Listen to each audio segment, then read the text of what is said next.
Micro-assurance récolte, outils de développement agricole au Mali. Donc c'est un thème qui est là, que moi, Sébastien Dever va nous parler du micro-assurance que nous, peut-être, on ne comprend rien dedans. Il va nous expliquer pourquoi il a merci. Planète Garantie, on est un cabinet de courtage en micro-assurance. On est installé en Afrique de l'Ouest, au Sénégal, au Mali, au Burkina Faso, au Bénin et en Côte d'Ivoire. Notre métier, c'est de créer des solutions d'assurance pour les populations qui n'ont pas sur le marché de solutions qui leur sont adaptées. Et donc notre zone, c'est l'Afrique de l'Ouest. Bien entendu, quand on a démarré en 2009, on s'est posé la question sur quel chantier avancer, et la question de l'agriculture est venue tout de suite, tout simplement auprès des populations qu'on a pu rencontrer et qui nous ont fait part des risques auxquels ils sont soumis. Donc peut-être très rapidement, juste préciser qu'en 2014, Planète Garantie, c'est 200 000 personnes à peu près qui sont assurées sur ces 5 pays, et que sur ces 200 000 assurés, on va avoir 30 000 personnes cette année couvertes pour le risque agricole.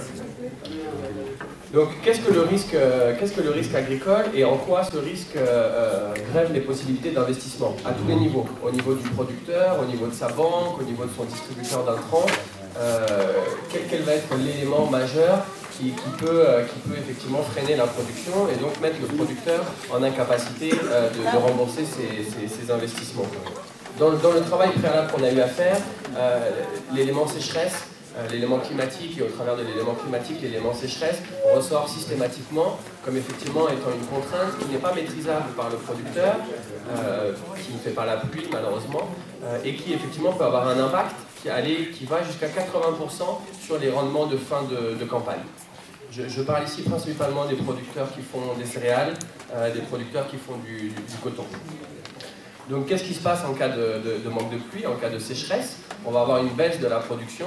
Cette baisse de la production va bien évidemment nous provoquer une baisse de nos revenus et nous mettre en difficulté pour rembourser nos investissements.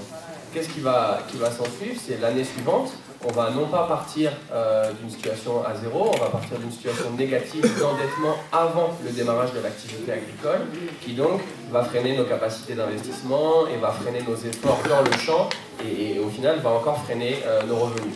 Donc c'est une vraie spirale négative qu'on peut appeler trappe à pauvreté pour les producteurs, qu'il va s'agir d'adresser avec un produit d'assurance récolte. Comment ça fonctionne? Très simplement pour le producteur. Le producteur aujourd'hui, on l'a compris, c'est un micro-entrepreneur. Il va falloir qu'il trouve ses financements pour pouvoir investir dans son champ. Auprès de qui il investit? Il investit auprès d'institutions de microfinance, il investit, s'il a de la chance, auprès de banques commerciales.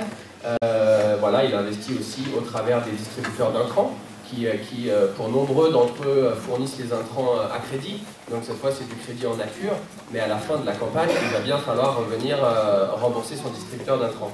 Pareil au niveau des coopératives, où il y a une organisation commune qui est mise en place, il y a un achat collectif des intrants qui va, en fin de campagne, être déduit de votre production.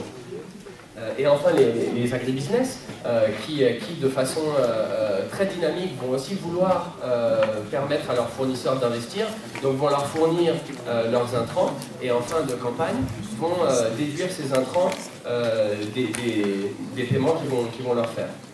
Donc nous, on a réfléchi à mettre en place un mécanisme d'assurance autour de ces acteurs-là, qui sont les acteurs clés pour le producteur, qui, et on ne va pas faire un débat là-dessus, n'a pas une grande confiance dans les compagnies d'assurance, n'a pas une grande connaissance dans les compagnies d'assurance, car elles-mêmes n'ont pas fait l'effort d'aller en milieu rural, elles n'ont pas fait l'effort jusqu'à aujourd'hui de développer des produits vraiment simples et adaptés pour le monde rural.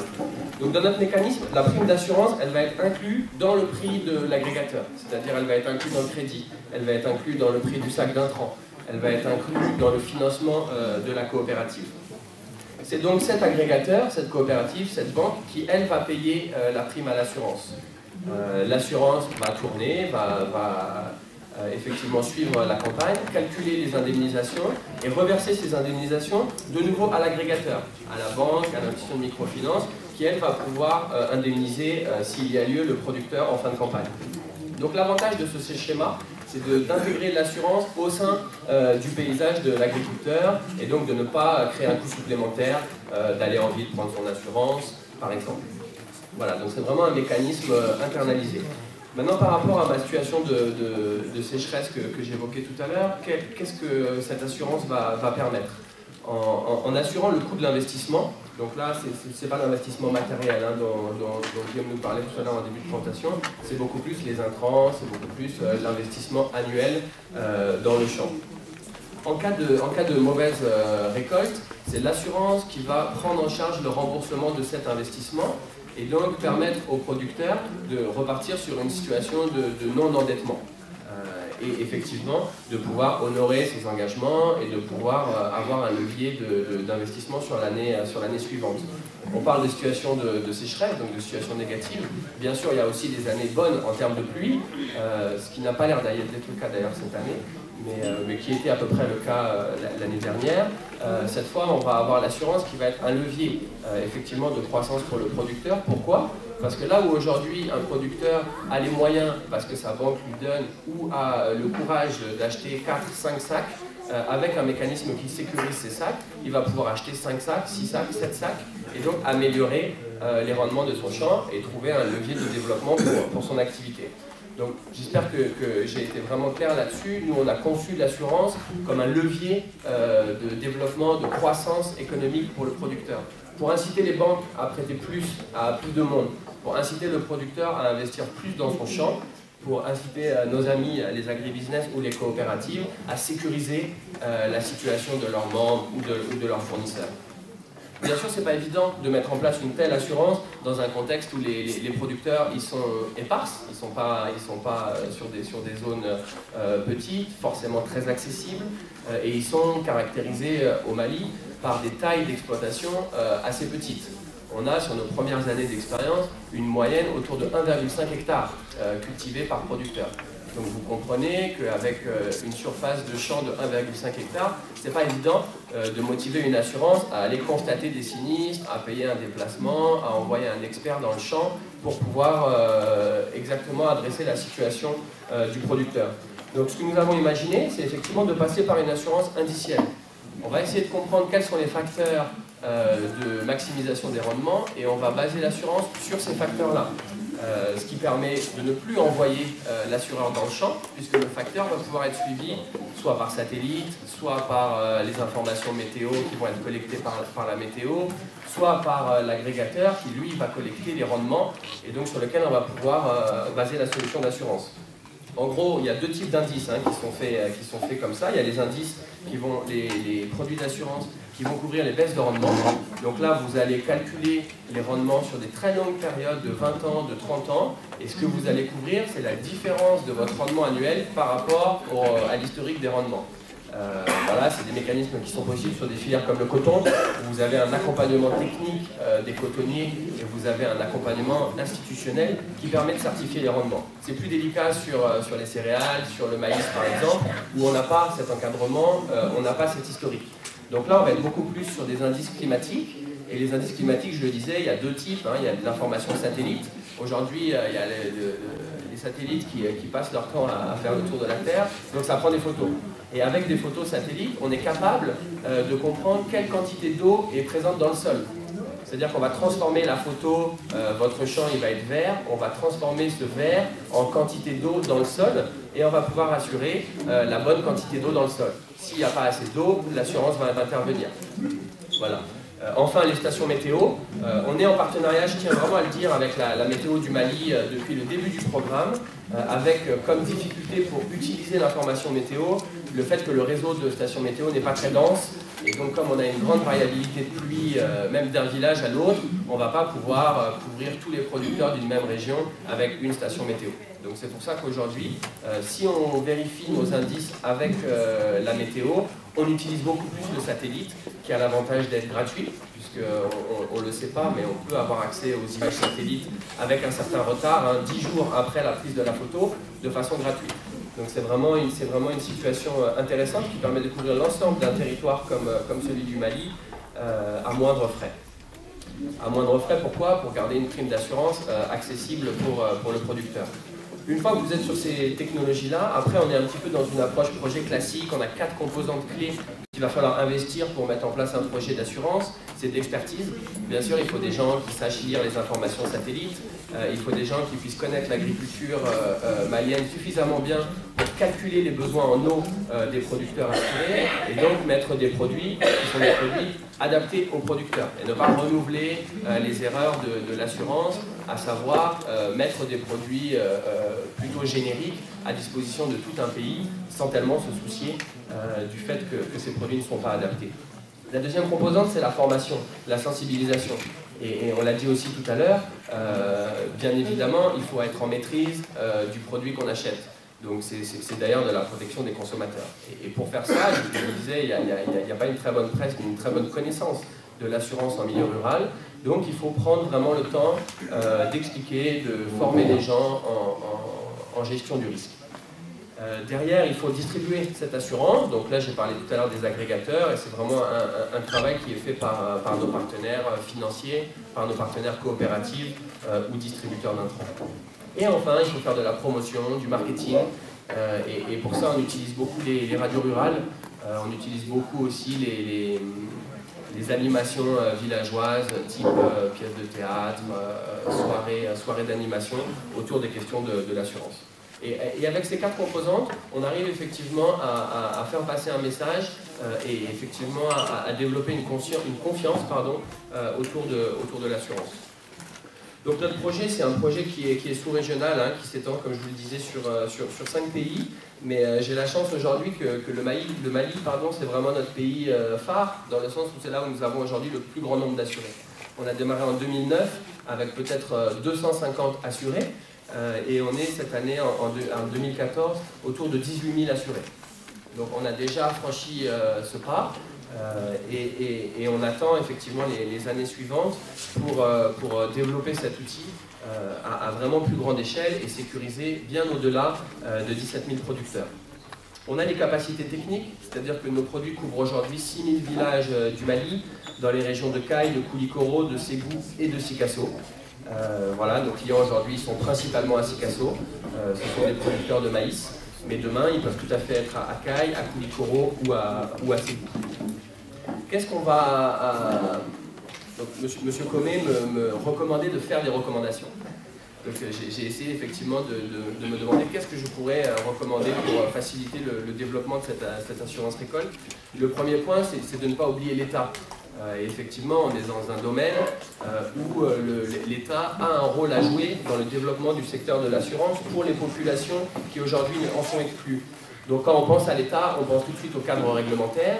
Et là, il se trouve que sur le cas du Mali, la question est déjà adressée. Le Mali fait partie de la zone CIMA en ce qui concerne l'assurance. La zone CIMA a validé cette méthodologie de micro-assurance récolte gérée par de l'information indicielle, donc satellite. Donc le cadre réglementaire est favorable. Vous avez au Mali une direction des assurances qui, bien sûr, va valider chaque produit que des compagnies comme la mienne vont mettre sur le marché. Toujours dans un souci de protection du consommateur, on ne va pas me laisser, et c'est très bien, vendre un produit qui ne serait pas honnête pour mon client. Donc ça, c'est le cadre réglementaire, c'est plutôt favorable au Mali. Il y a même une volonté politique du ministère des Finances, du ministère de l'Agriculture, de promouvoir les innovations financières comme la micro-assurance. Donc on est vraiment dans un environnement favorable. Maintenant, il y a la promotion. Je vous disais que depuis 2009, on arpente un petit peu les villages avec des équipes pour expliquer ce qu'est l'assurance, pour quelque part créer une confiance envers l'assurance. Ce n'est pas tout à fait notre métier. Donc on arrive à avoir des financements pour faire ça, on arrive à trouver des bailleurs qui effectivement sont intéressés à développer les compétences du milieu rural. Donc on le fait, mais on le fait pas suffisamment largement. C'est-à-dire que ce n'est pas Planète Garantie qui pourra expliquer à tout le Mali ce qu'est l'assurance. Et Planète Garantie, on est nous-mêmes des vendeurs d'assurance. Donc ce n'est pas toujours le vendeur qui est le mieux placé pour vous expliquer que le produit c'est super.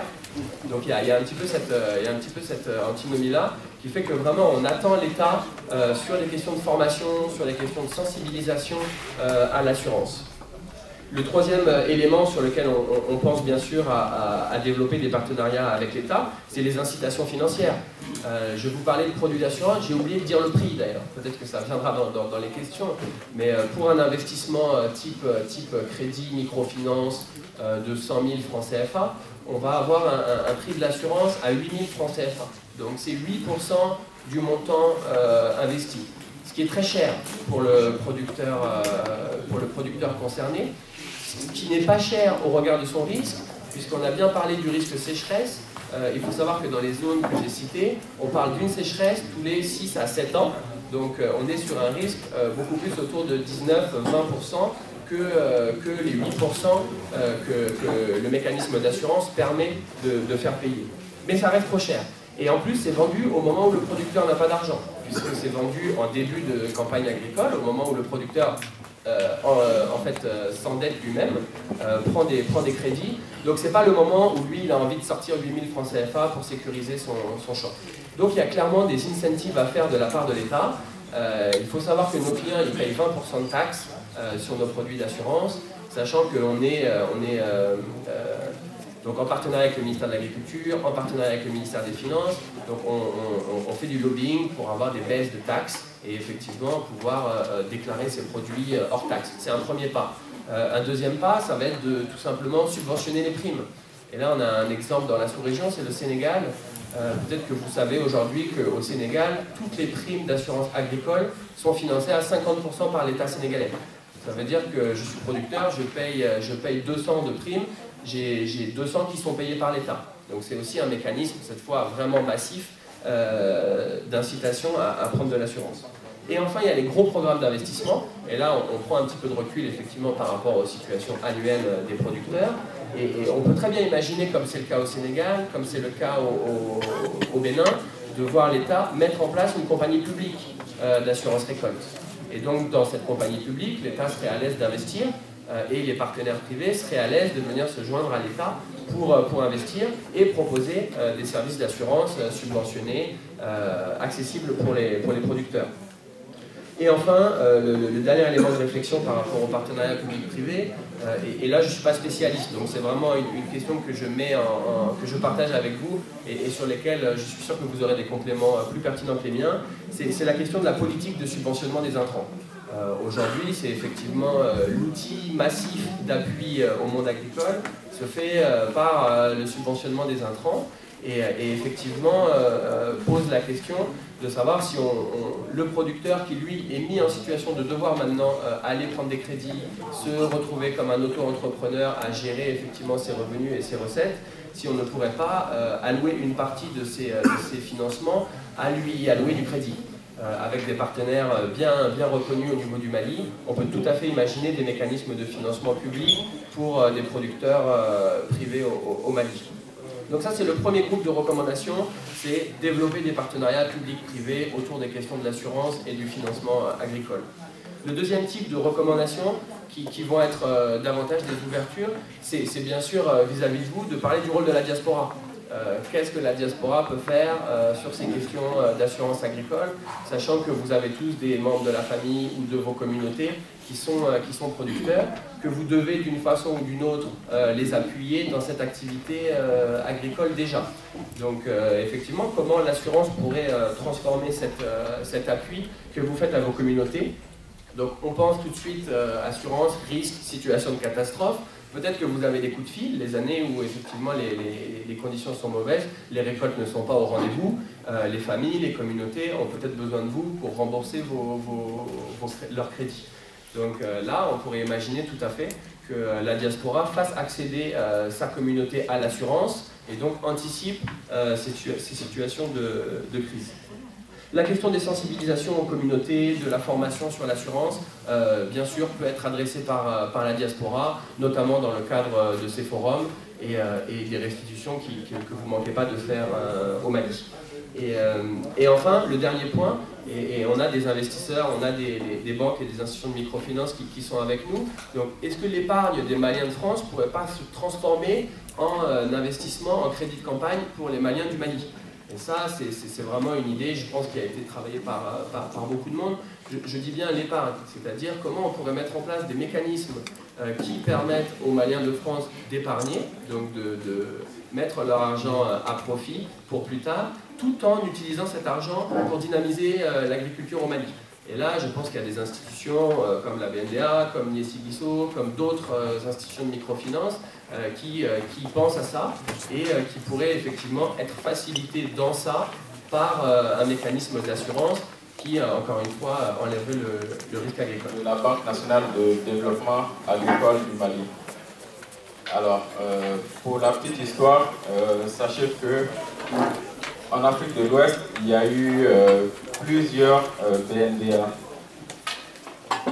depuis les années 80.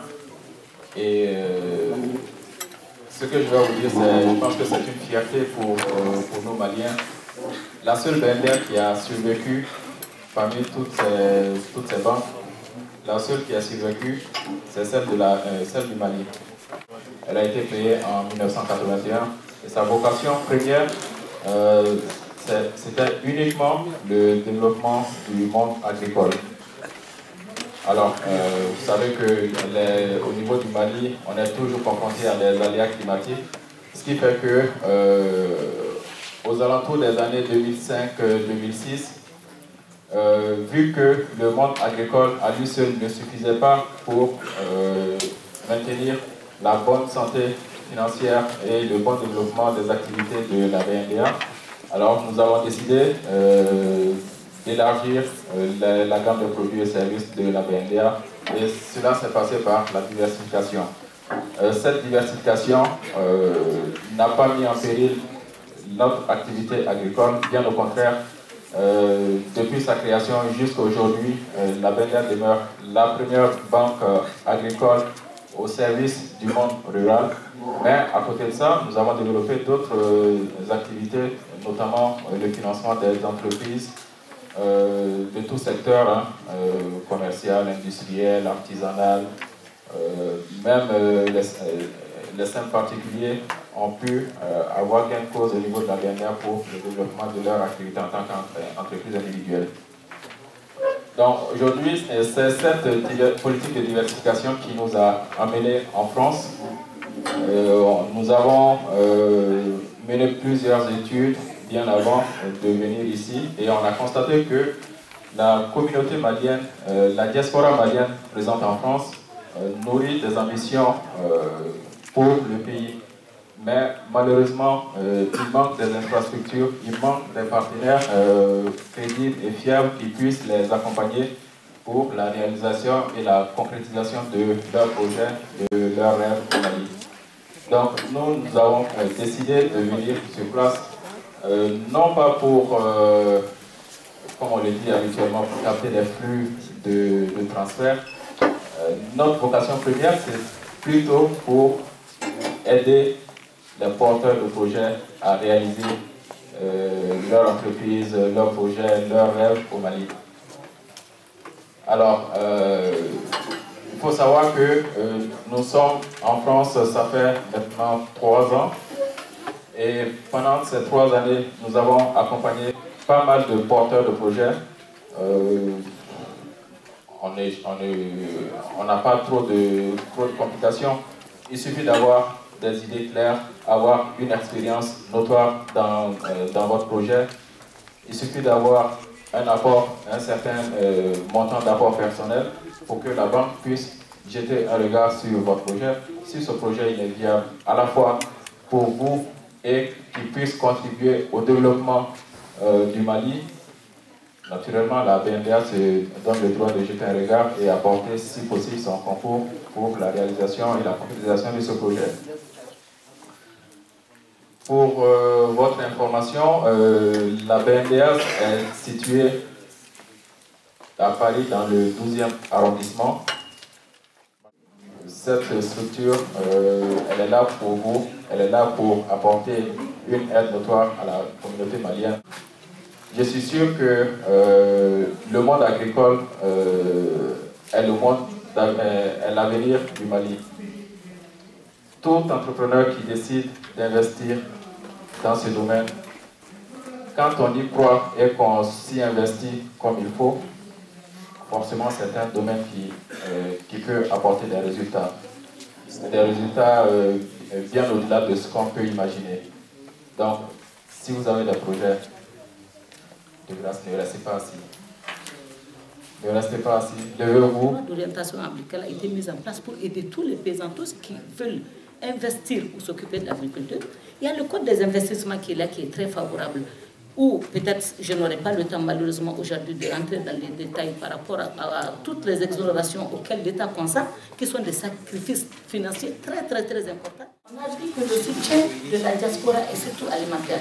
Est-ce qu'il ne serait pas temps que des associations aussi qui sont là en France, qui aussi génèrent des centaines de millions, ne peuvent pas investir au niveau de, pas de l'Office de Niger forcément, de l'élevage. Faites des unités de transformation des produits, parce que la production agricole est là, on n'est pas déficitaire. Le problème que nous avons, c'est la transformation de ces produits. Au lieu d'envoyer de l'argent, je l'avais déjà suggéré l'année dernière, est-ce qu'on ne pourra pas faire des coopératives pour rassembler par exemple dans les villages qui produisent de l'oignon dans les pays d'Europe, par exemple, transformer ce oignon, le sécher, le griller, et l'exporter en respectant des normes. La tomate, c'est la même chose. On avait malheureusement une usine de transformation de la tomate à Baguila qui a fermé il y a une trentaine d'années. Est-ce que la diaspora, certains aussi ne peuvent pas reprendre cette usine? Faire de la tomate concentrée, au lieu qu'on importe de la tomate aujourd'hui, pas seulement d'Italie, mais de Chine. Alors que la tomate pourrie au Mali. Est-ce qu'on ne peut pas transformer tous les autres produits agricoles qui sont là? Le riz est importé, c'est vrai. Je le sais, moi, je suis inspecteur de douane, je sais très bien la quantité de riz ou de sucre qu'il y a. Alors même qu'on a deux usines qui produisent du sucre au Mali. Tout simplement parce que notre sucre n'est pas aussi dans les normes. On a produit du sucre en poudre, qui sont encore dans des sacs de jute, qui ne sont pas exportables parce que ça ne correspond pas aux normes. Est-ce que la diaspora ne peut pas faire aussi des usines d'assachage de carton, d'emballage, juste pour que nos produits soient aux normes? Moi, je pense que ce sont des idées aussi, des pistes sur lesquelles on pourrait réfléchir pour soutenir l'État. L'État, le Mali est un pays pauvre. Le Mali ne peut pas tout faire. Et aucun État ne peut tout faire. Et ce n'est pas le rôle de l'État. Moi, j'estime le rôle de l'État n'est pas de faire une usine de transformation de tomates ou de riz aujourd'hui. Donc, ça, c'est d'abord la première question. Maintenant, avec la BRDA qui est là, qui est quand même surtout étatique, la CNDT, je pense que l'État a fait aussi, a mis sur place le guichet unique. Ce guichet unique qui a simplifié toutes les procédures aujourd'hui pour répondre à un monsieur qui a posé cette question. Toutes les procédures ont été supprimées. Aujourd'hui, en 10 jours, on peut créer son entreprise. C'est vrai qu'il y a d'abord des recherches à faire avant, trouver le terrain, faire l'étude de faisabilité, mais la création d'une entreprise aujourd'hui, c'est un maximum de 10 jours. Maintenant, pour l'obtention des terres, c'est assez décentralisé. Ce n'est pas que ce soit l'État qui donne. Les terres appartiennent à l'État. Mais l'État, dans ces structures décentralisées, qui sont les régions, qui sont les services. Donc, et aujourd'hui, on n'est pas dans une politique régionaliste au secteur du Mali. Le ressortissant de Kéléba peut acheter des terres à Gao, à Tombouctou, à Ségou, il veut. Il y a une politique nationale qui est là, qui favorise aussi l'obtention des terres. Il n'y a pas que l'Office du Niger, il y a des terres qui sont disponibles un peu partout. L'Office du Niger, le directeur était venu l'année dernière, il est venu au salon de l'agriculture avec le secrétaire général du ministère de l'Agriculture, le chef de cabinet du ministère des Investissements. Il y a eu une rencontre au consulat et je pense qu'ils ont mis aussi à la disposition de tous les renseignements que les gens veulent. Par contre, ce que j'ai dit l'année dernière et que je dis cette année, c'est que nous ne nous sommes jamais approchés. De l'année dernière à maintenant, je n'ai pas vu un seul Malien qui se soit présenté au consulat pour demander des informations. Il est évident que depuis les indépendances, le Mali a eu pour ambition d'être le grenier de l'Afrique occidentale et que le gouvernement seul et les partenaires ne peuvent pas valoriser suffisamment ce potentiel s'il n'y a pas l'accompagnement des Maliens de la diaspora. Donc c'est pour nous réconfortant de voir que les Maliens de la diaspora en général et la diaspora malienne de France en particulier s'intéressent à ce domaine qui est assez sensible. Donc, comme je l'ai dit, je voudrais simplement les féliciter et remercier tous ceux qui ont accompagné cette initiative. Donc, vraiment, moi, je voudrais surtout vous remercier tous pour votre participation à ce deuxième forum sur l'agriculture. Pour ceux qui veulent adhérer à l'association, c'est très simple. L'adhésion, c'est 20 € par an et pour une première adhésion, 5 €. Et après, donc, ce sont les 20 € seulement. Donc j'invite tout un chacun pour contribuer vraiment à la pérennité de cette action, donc vraiment aux uns et aux autres d'adhérer à l'association. Je vous remercie.